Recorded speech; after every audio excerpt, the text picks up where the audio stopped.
Next chapter, uniform circular motion. Now, the motion of an object along a curved path is called curvilinear or circular motion. Uniform circular motion, therefore, is the movement of an object along a curved path at uniform or constant velocity. In other words, its velocity does not change with time. But although its velocity does not change, its direction is continuously changing. At all instances, the object is moving tangent to the circle. And so, its velocity does not change in magnitude, but changes in direction. And because the direction of the velocity vector is the same as the direction of the object's motion, the velocity vector is directed tangent to the circle as well.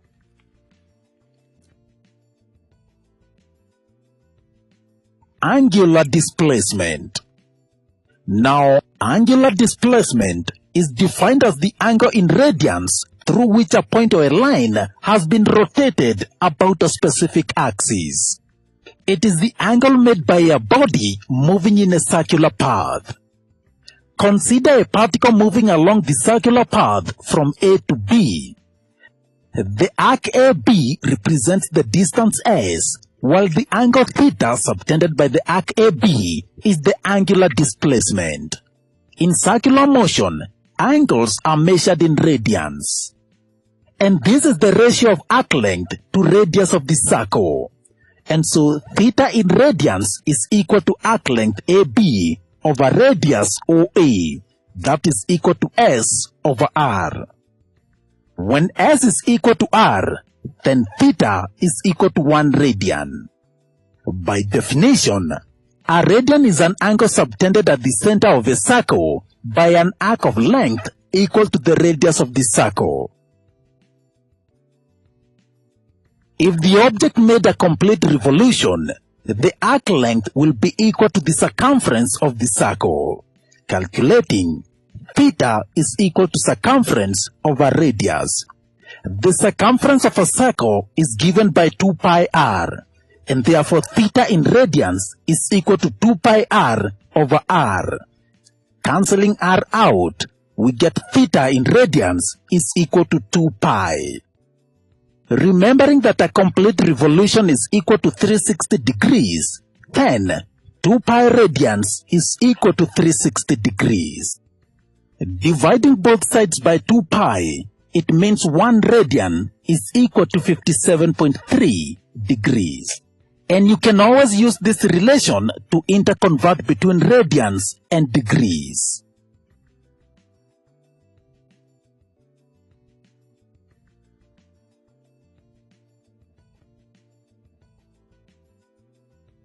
Next, angular velocity. Angular velocity is simply the rate of change of angular displacement with time.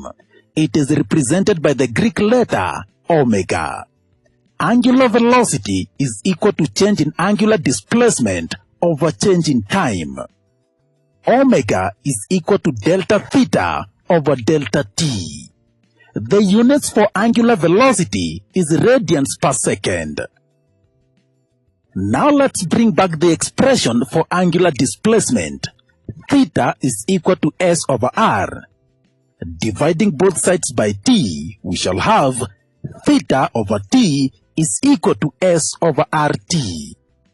Using small changes, we shall have delta theta over delta t is equal to delta S over R delta t.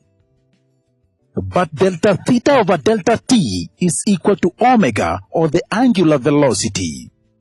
And therefore, if we substitute here, we shall have angular velocity, or omega, is equal to delta S over R delta t.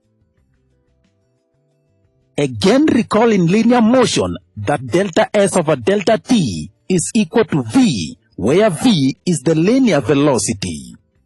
Substituting this in equation 2, we shall have angular velocity is equal to v over r. Rearranging that, we shall have v is equal to r omega. And therefore, An object in a circular motion has both linear velocity given in meters per second and angular velocity given in radians per second. The linear velocity at any given point, or the instantaneous velocity, is tangent to the circular path. If the string holding the object in the circular path was to break, the body will proceed with this linear velocity.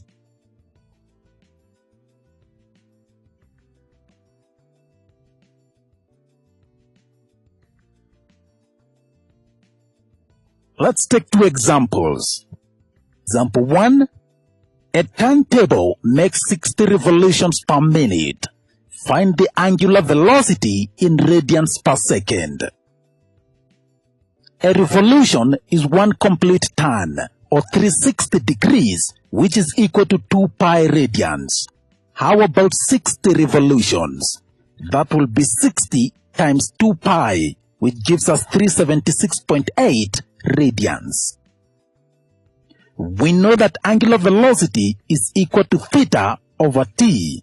That is 376.8 over 60 seconds. That is 1 minute. And that gives us 6.28 radians per second.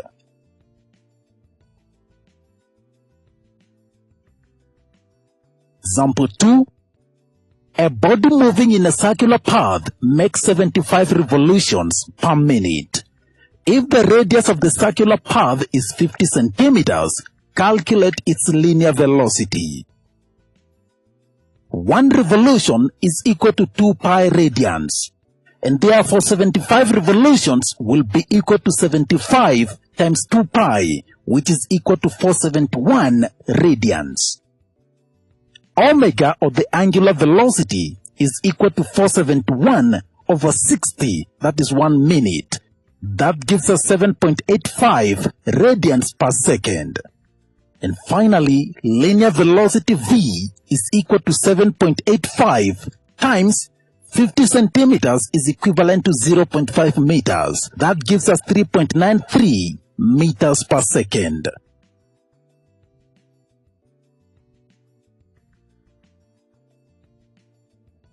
Next is period. Now, when a body moves in a circular path at uniform velocity, the time it takes to complete 1 revolution is called period t. It is measured in seconds. And so period t is equal to circumference over the velocity, which is equal to 2 pi r over v. But v is equal to omega r, and therefore t is equal to 2 pi r over omega r. The radius cancel out, and we shall have t is equal to 2 pi over omega. Let us play around with these expressions. We can rearrange them to have omega is equal to 2 pi over t. Since t is equal to 1 over f, then omega is equal to 2 pi f, where f is the frequency of rotation. We can also play around with this expression, omega is equal to 2 pi over t. Recalling that omega is equal to v over r, then v over r is equal to 2 pi over t. And therefore, if we rearrange, t will be equal to 2 pi r over v.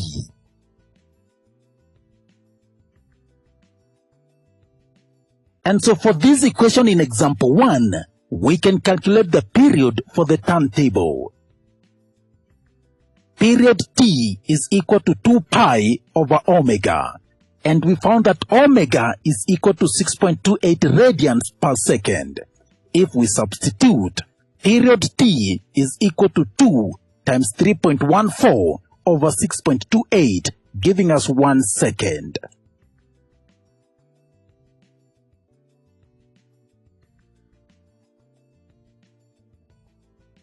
Next, we look at centripetal acceleration and force. Now, we said that for a body moving in a uniform circular motion, the magnitude of its velocity remains constant, but its direction changes. And because the direction of velocity is changing, then the body is said to undergo acceleration. If you recall Newton's first law of motion, that is the law of inertia, objects in motion stay in motion with the same speed and same direction unless acted upon by an external force. Now in our case, the velocity is changing in direction, and that means there is a force acting on the body. Towards what direction does the force act? If you hold a string tied to a stone on one end and you swing it in a circular motion, you will feel that the stone tries to pull the string away, and you have to apply some force to keep the stone in the circular path. The force that the stone exerts on the string, trying to pull itself away from the center of the circle, is called centrifugal force. The counter force, which you have to apply to keep the stone in the circular path, is called centripetal force. Therefore, when a body moves in a circular path, the force which acts towards the center is called centripetal force. For this case, centripetal force is equal to the tension in the string. The centripetal force for motion of a planet around the sun is the gravitational force on the planet due to the sun. This is the force that keeps the body in the circular path and causes change in the direction of velocity and hence acceleration. The acceleration due to centripetal force is called centripetal acceleration. This acceleration is directed towards the center as well.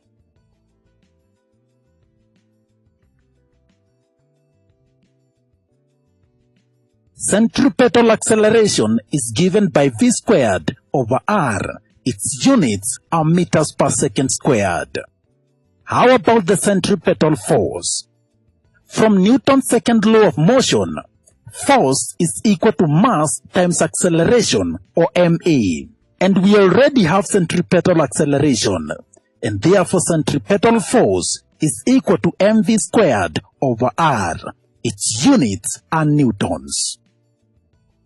From this expression, we can see that centripetal force is affected by three factors: mass of the body, velocity of the body, and the radius of the curved path. When the mass increases, the centripetal force increases. When velocity increases, the centripetal force increases as well. But when the radius increases, the centripetal force decreases. Let's take an example. A body of mass 400 grams is tied to a string and swung in a horizontal circular path of radius 2 meters with a speed of 3.5 meters per second. Calculate the centripetal acceleration and tension in the string. So, centripetal acceleration is given by v squared over r, which is equal to 3.5 squared over 2. That gives us 6.125 meters per second squared. The tension in the string is equal to the centripetal force. That is equal to mv squared over r. That is equal to 0.4 kilograms times 3.5 squared over 2. And that gives us 2.45 newtons.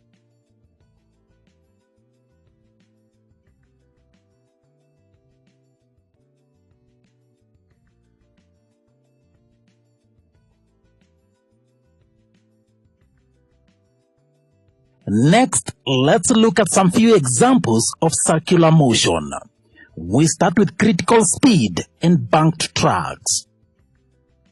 Now, when a car takes a turn, each curved section can be estimated to be an arc of a circle with a certain radius.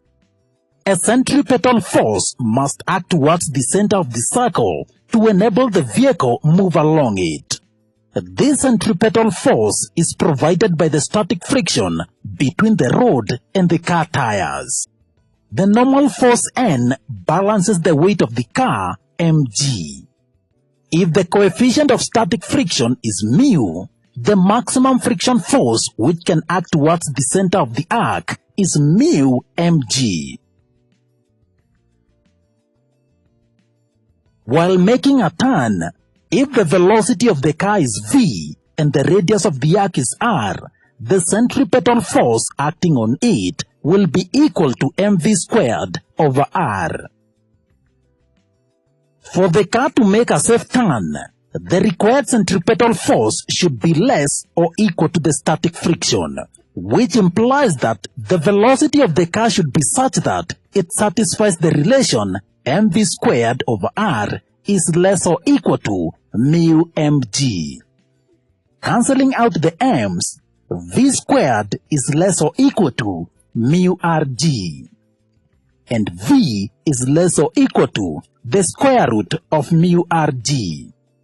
This is called the critical speed.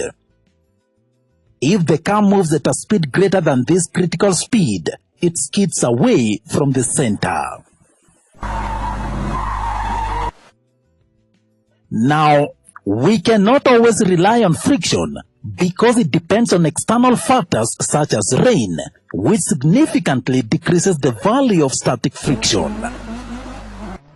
To avoid skidding of vehicles around turns, the outer edge of the road is raised up, which is called banking. Suppose the surface of the road at a turn makes an angle theta with the horizontal axis.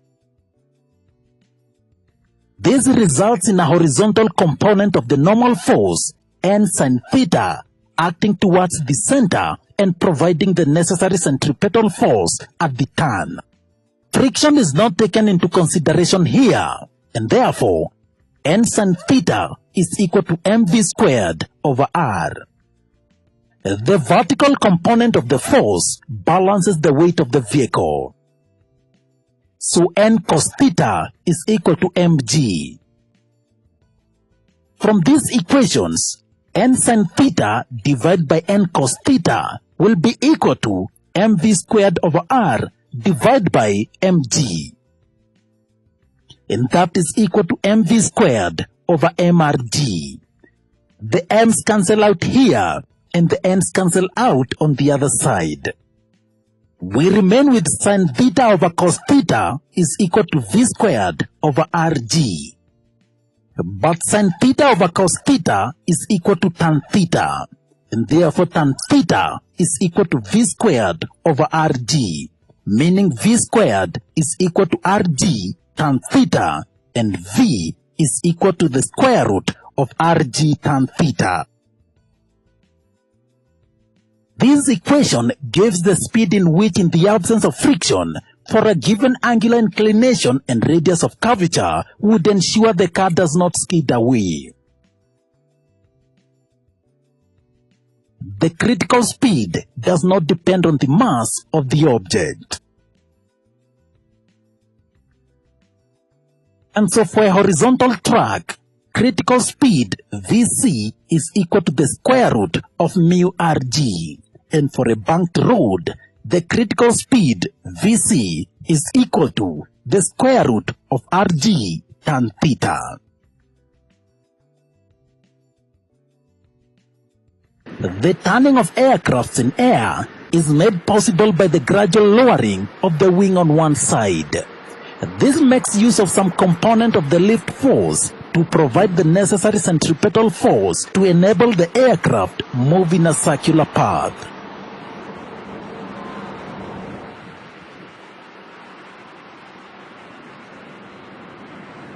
Next, we look at vertical circular motion.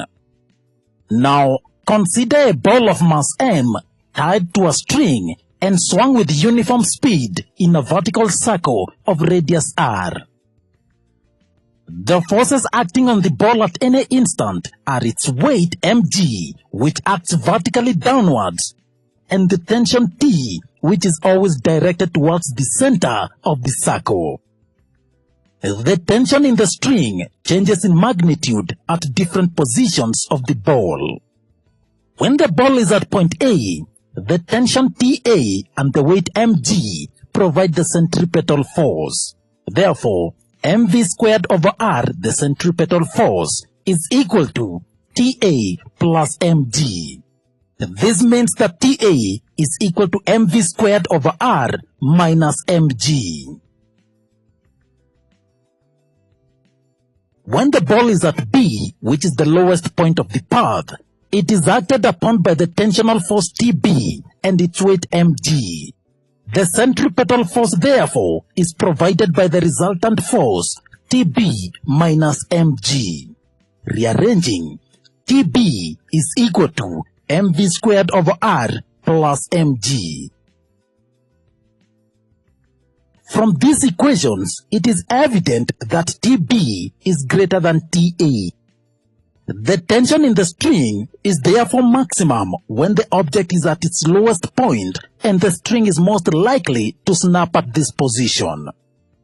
Also, from the above, it is clear that the tension is minimum when the object is at its highest point of the circle. It is at this position that a certain minimum speed must be maintained in order to keep the string taut. For minimum velocity, TA is equal to 0. And therefore, mv squared over r minimum minus mg is equal to 0. And therefore, v minimum is equal to the square root of rg.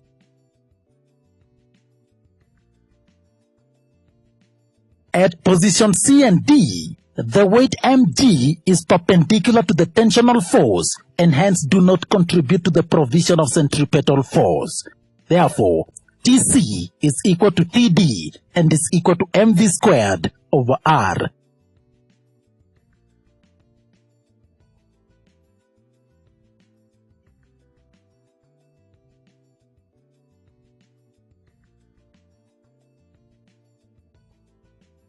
Now, let's talk about some applications of the vertical circular motion. Now, consider a person swinging a bucket with water at constant speed in a vertical circle. How can the water stay in the bucket? Let's consider the water when the bucket is in its topmost position. At this instance, the water has a horizontal velocity v. The gravitational pull would cause the water to continue along a parabolic arc. The bucket, however, follows a circular path. Relative to the circular path of the bucket, the parabolic path would have taken water to the top, breaking the base of the bucket. To avoid this, the bucket exerts a downward normal contact force on the water, just enough to push the water into following the same circular path as the bucket. When moving past the top in circular motion, the normal force N of the bucket base on water provides the centripetal force mv squared over r, which must be greater than mg, that is the gravitational pull, if the water is to stay in the bucket. And therefore, mv squared over r must be greater than mg. Cancelling out the m's, we have v squared over r is greater than g. Therefore, v squared is greater than rg, and v is greater than the square root of rg. The water falls out of the bucket only if it falls faster than the bucket. As long as the bucket is swung at a high enough speed, this will not happen.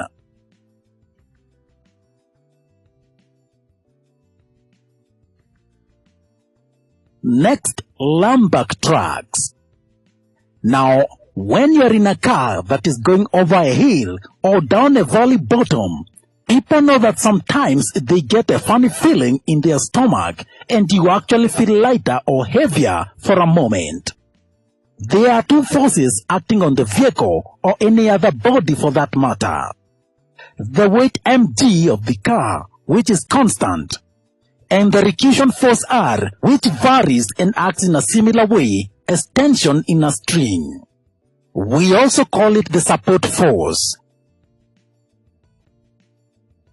Now, consider a car of mass m traveling at a speed v over the top of a hill with radius of curvature r.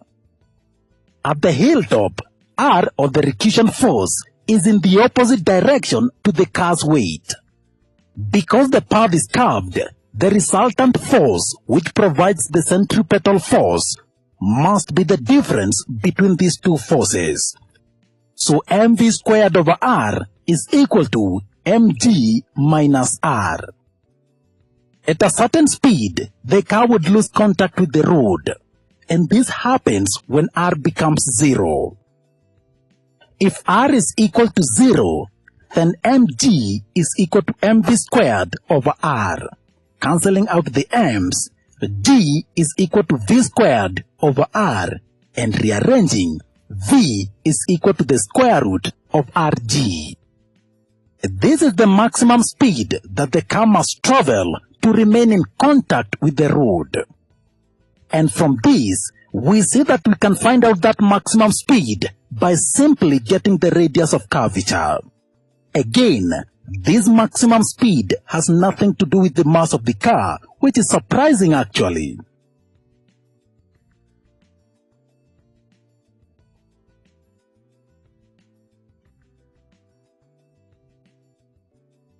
We take two examples as we finish. First one, a vehicle of mass 1,200 kilograms passes over a bridge with a radius of curvature of 15 meters at a speed of 10 meters per second. Calculate 1. The centripetal acceleration of the vehicle on the bridge. 2. The support force when at the top. And 3. Maximum speed without losing contact with the road. 1. Centripetal acceleration is given by v squared over r, that is 10 squared over 15, and that is equal to 6.67 meters per second squared. Secondly, the centripetal force mv squared over r is equal to mg minus r, and therefore r is equal to mg minus mv squared over r. 1,200 times 10 minus 1,200 times 10 squared over 15 by 15.1 by 1580. That gives us 12,000 minus 8,000, and that is equal to 4,000 newtons. Finally, maximum speed v is equal to the square root of rg, that is the square root of 15 times 10, and that is equal to 12.25 meters per second.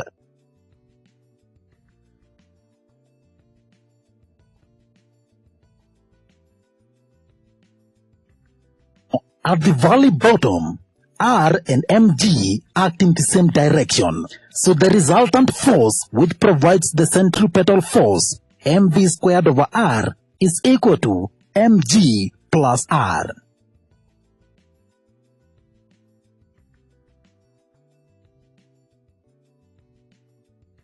The final example. The critical speed of a 750 kilograms vehicle at a roundabout of radius 20 meters is 9 meters per second. Calculate A. The centripetal acceleration, B. The centripetal force on the vehicle, and C. The limiting force of friction if the car skids at 16 meters per second. A. The centripetal acceleration is equal to v squared over r, and that is 9 squared over 20, which is equal to 4.05 meters per second squared. B. The centripetal force is equal to mv squared over r, that is equal to 750 times 9 squared over 20, which gives us 3,037.5 newtons. And finally C. The limiting friction is equal to the centripetal force, and so F naught is equal to mv naught squared over r, that is 750 times 16 squared over 20, giving us 9,600 newtons.